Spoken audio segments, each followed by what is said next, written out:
noch einmal gern hinaus. Vor langen, langen Jahren war noch unerfahren, wollte hinaus in die Welt, träumte von Reichtum und Geld.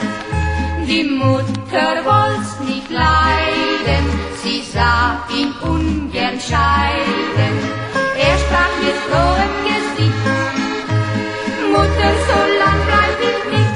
Der alte Schäfer auf der Weide zög noch einmal gern hinaus, denn in der Ferne liegt die Heimat, grüßt sein altes Elternhaus.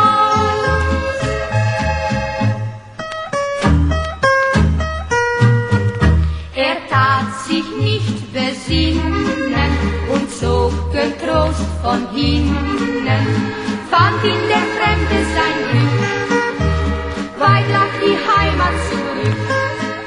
Doch sollt es so nicht bleiben, wer kann den Schmerz beschreiben? Denn jenes Glück, das er fand, blieb ihm nicht treu und verschwand.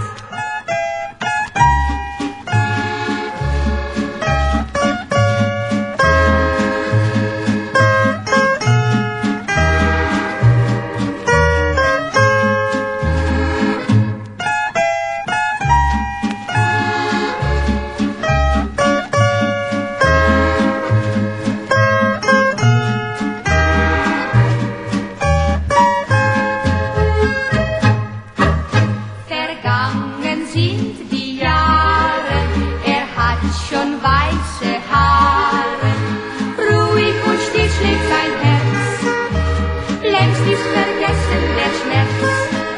So träumt er in die Weite, den treuen Hund zur Seite. Einmal wir beide mal sehen, wenn sie auf Wanderschaft gehen, der alte Schäfer Weide zieht dann einmal noch hinaus, denn aus der Ferne grüßt die Heimat.